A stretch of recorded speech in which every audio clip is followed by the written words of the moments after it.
Assalamualaikum dan selamat pagi. Hari ini kita akan mempelajari matematik tingkatan 1, bab 8 garis dan sudut, bahagian 3 bab 8 untuk 8.3 I hingga F.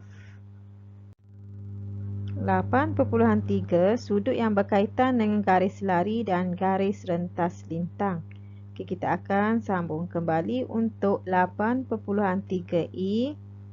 Apakah sudut dongak dan sudut tunduk?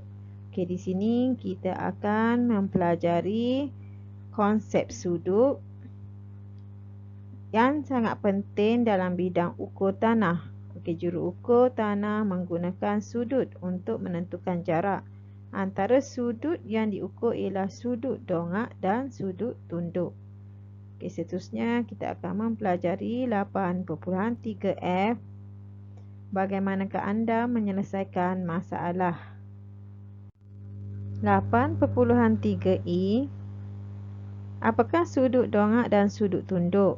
Pelajar-pelajar boleh merujuk kepada buku teks muka surat 192. Kita lihat kepada aktiviti penerokan 6.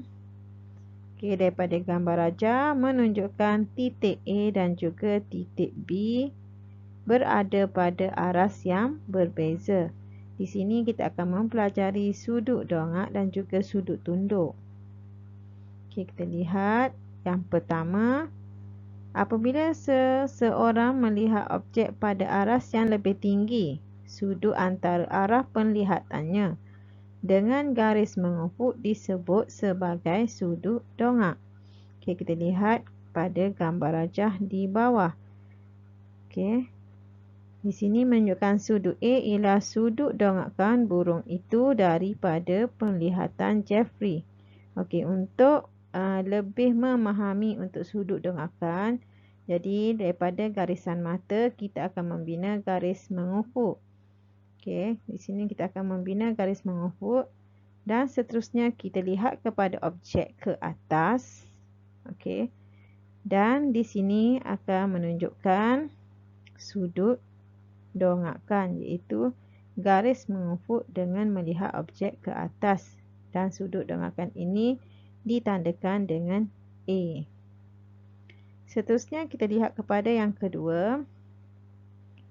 Apabila seseorang melihat objek pada aras yang lebih rendah, sudut antara arah penglihatannya dengan garis mengufuk disebut sebagai sudut tunduk. Kita lihat kepada gambar rajah di bawah.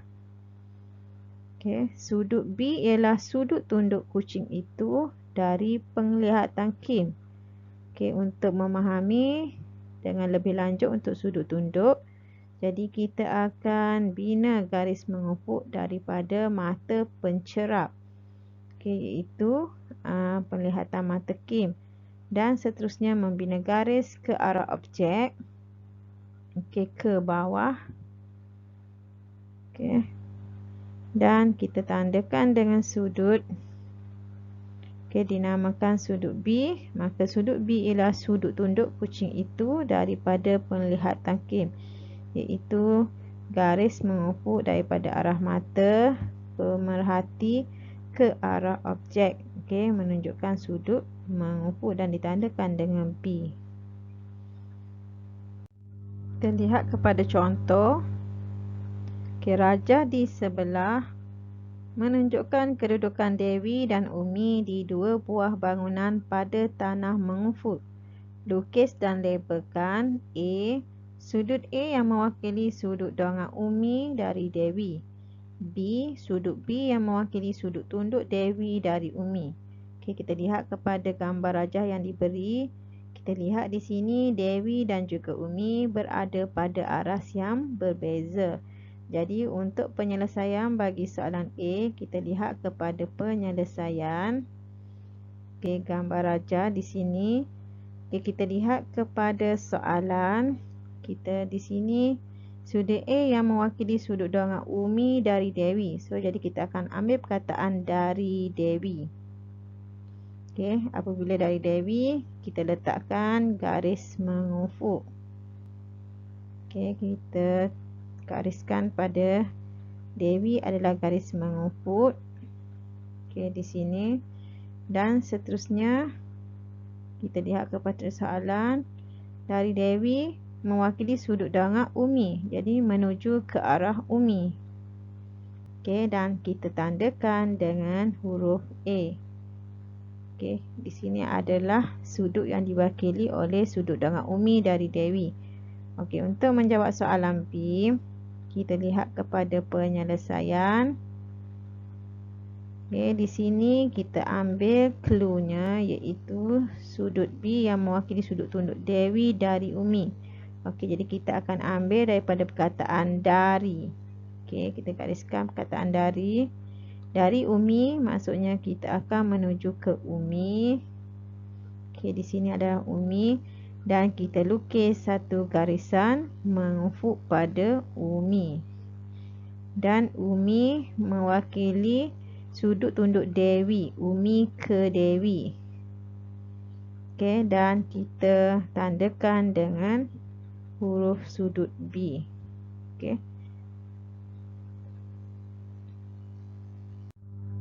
8.3F. Bagaimanakah anda menyelesaikan masalah? Pelajar-pelajar boleh merujuk kepada buku teks muka surat 194. Okay, kita lihat kepada contoh. Okay, dalam raja di sebelah POT.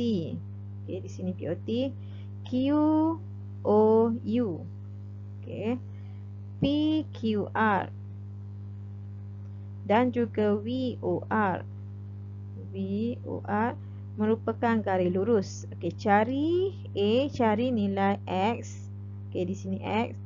Dan B, andaikan PV sebagai garis mengufuk dan sudut PVO ialah sudut tunduk O dari V.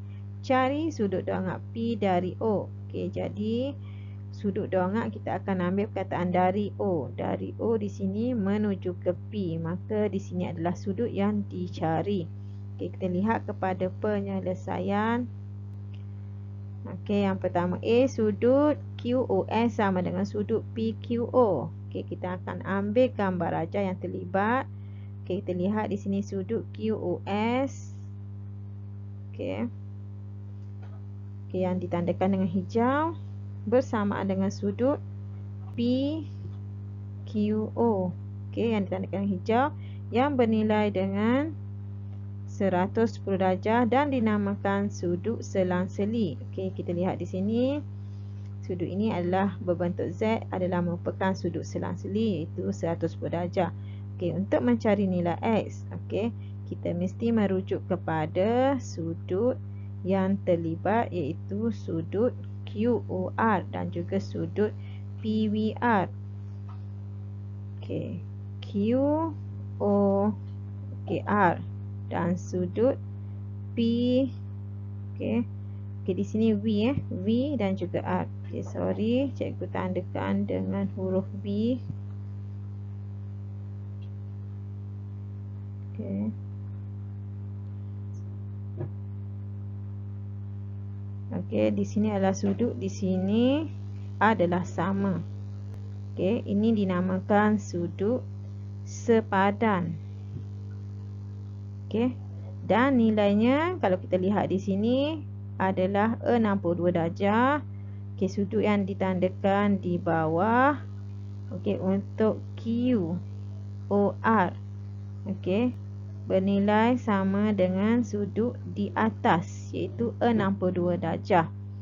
Maka untuk mencari nilai X, okey, kita lihat di sini X berada di sini. Okey, jadi 62 adalah di bahagian ini. Dan kalau kita lihat sudut X ni adalah berkaitan dengan sudut selang-seli di atas, iaitu bernilai 110. Okey, tolak dengan 62 darjah. Okey, jadi kita akan dapat nilai X kita iaitu 48 darjah. Seterusnya kita lihat kepada soalan B. Sudut QOV tambah dengan 62 sama dengan 180. Okey, kita lihat kepada gambar. Okey, di sini kita lihat kepada QOV. Sudut ini, okey, tambah dengan 62 darjah. Okey. Sama dengan 180 kerana dia merupakan hasil tambah dua sudut pendalaman. Okey, QOV. Okey, di sini kita lihat dua ini adalah sudut pendalaman dan hasil tambahnya adalah 180 darjah. Okey, seterusnya okey, kita akan tulis di sini sudut QOV okey sama dengan 180 ditolak dengan 62 darjah kerana apabila dibawa ke arah kanan yang tambah menjadi tolak dan jawapannya adalah 118 darjah. Okey. Dan seterusnya kita lihat di sini sudut POQ. Okey, PO dan juga Q. Okey, yang dicari di sini. Okey. Jadi yang berwarna hijau ini bernilai 118. Okey, 118. Jadi di sebelah sini sudah ada nilai iaitu 75 darjah. Maka 118 ditolak dengan 75 darjah, kita akan dapat 43 darjah iaitu sudut di sini, di bahagian ini, dan sudut yang dicari iaitu sudut dengan P dari O, dari O menuju ke P iaitu 43 darjah. Okey, lihat pada penyataan sudut dengan P dari O ialah 43 darjah. Okey, harap semua pelajar dapat memahami tajuk ini. Maka kita telah habis untuk tajuk bab 8 dan berjumpa semula nanti untuk tajuk. Terima kasih.